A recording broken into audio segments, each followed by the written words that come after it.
G'day and welcome to another episode of the Afl Riverina Football and Netball Show. We've got another ripper edition for you this week. We've got plenty to get through, so let's get straight into it.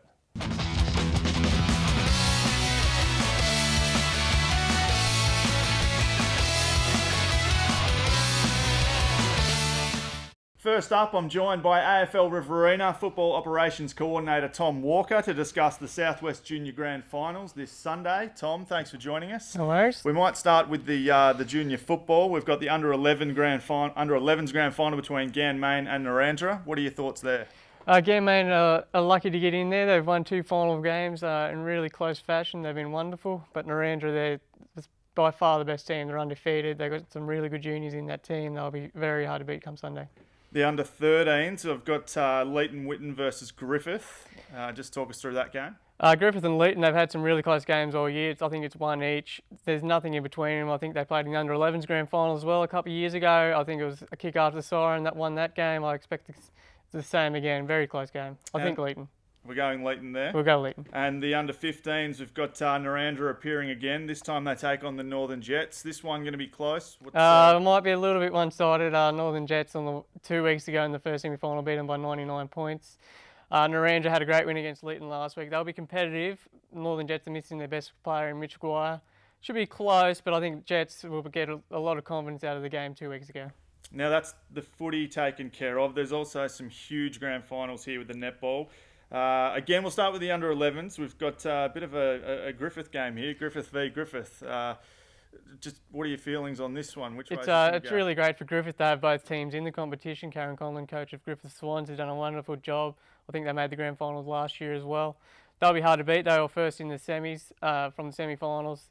Giants will be competitive. It should be great for Griffith to have both teams in.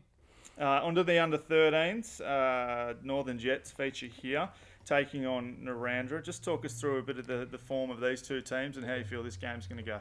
Well, Northern Jets, they've had a lot of numbers. I think they have 14 girls on their roster, a lot of girls, a lot of talent. They've had to rotate throughout the year. Come finals, they put their best girls on the park and they've kind of shown the competition just how good they are. Narrandera won a very close battle last week, I think by only 1 point, so they'll be on a bit of a high from the victory over Ganmain. Northern Jets should prevail.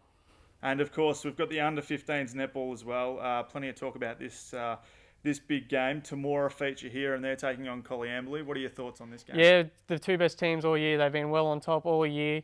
Temora, they won the semi-final quite convincingly. Colliamberley came back last week and played a really good game. I expect it to be close again, grand final.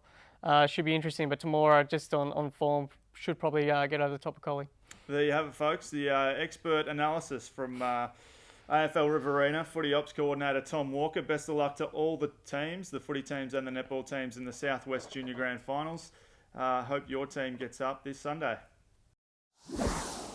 With just 2 rounds left in the RFL and we're at the crucial last round for the Farrer League, there are some massive games on this weekend. Tom Walker, Footy Ops Coordinator for Afl Riverina, joins me again to discuss the games. Tom, we might start with the RFL here.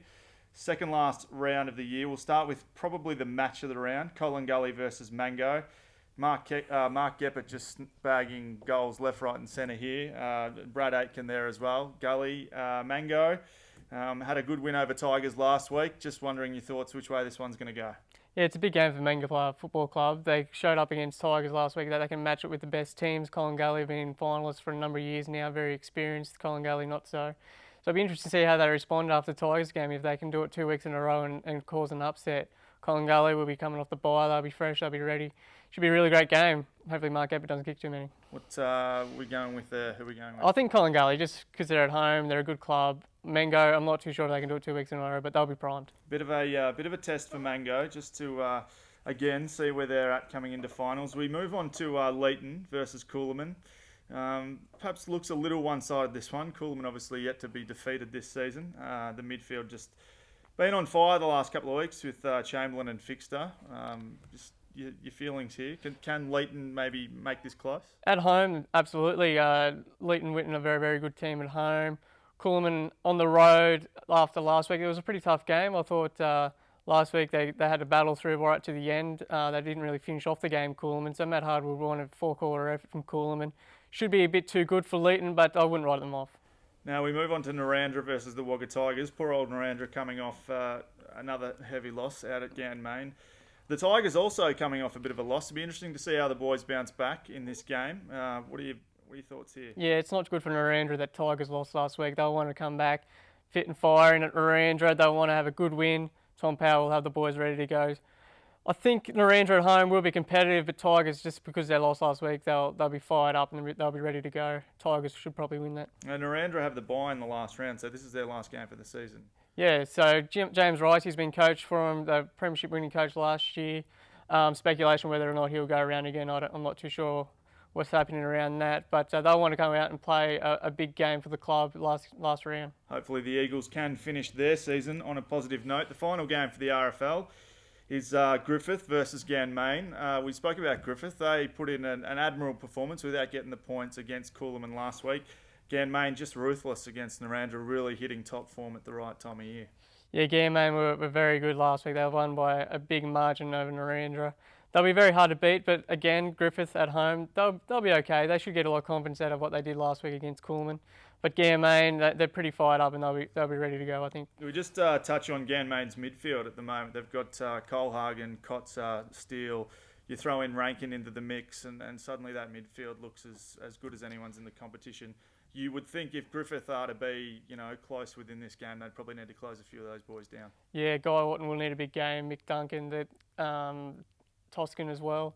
They'll need some big games out of them, but Ganmain, they've been superpower for a long time now. They know how to win when it gets tough, and Griffith have it up against it this week, but they'll be okay. They'll be fine. We move on to the Farah League, the all-important final round for the Farah League boys. Got some good games in here.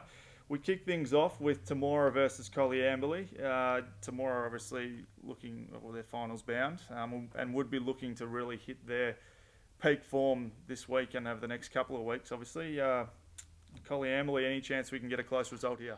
Well, they won last week, Colliamberley, and they must have performed very well to get over the top last week. Temora at home, they'll be hard to beat.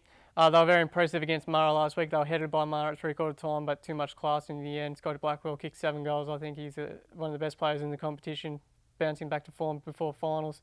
Last round before finals, they want a good show.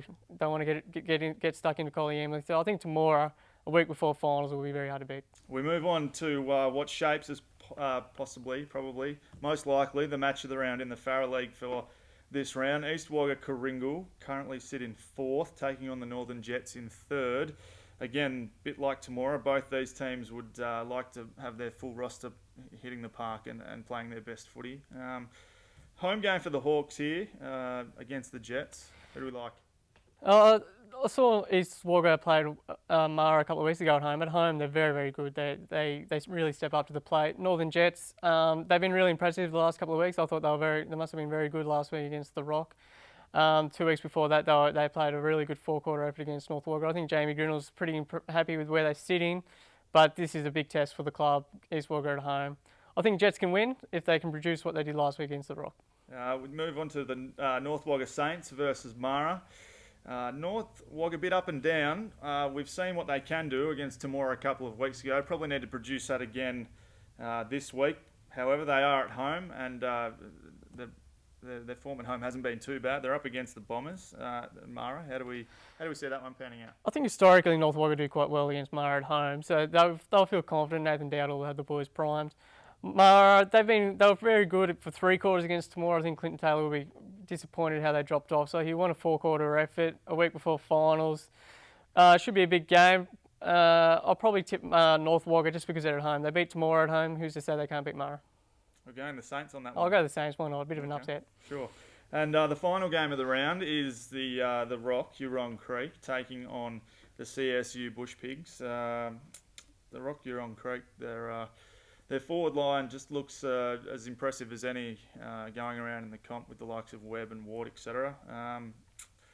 CSU would be pretty keen to finish their season well. Yeah, last game of the year for CSU. They'll be very keen to get stuck into the Rock. Like you said, the Rock have a power forward line. Webb and Ward, they're the 2 best in the competition, probably the best combination in the competition. Mick Mazzocchi's a very smart coach. He has them primed a week before finals. He wants them to tick along nicely. He wants a 4-quarter effort like every other team, but at home, CSU, they'll find it too tough, I think. Footy Ops Coordinator Tom Walker there. Thanks for joining us, Tom. No worries, thank you. And your thoughts on this weekend's footy action. That is about all we have time for this week's edition of the AFL Riverina Football Shows. As we mentioned before, some crucial games on this weekend. Final spots are still up for grabs. Your team could still finish anywhere within the top bracket. Thanks for joining us. We'll see you again on the AFL Riverina Football Show and Netball Show next week.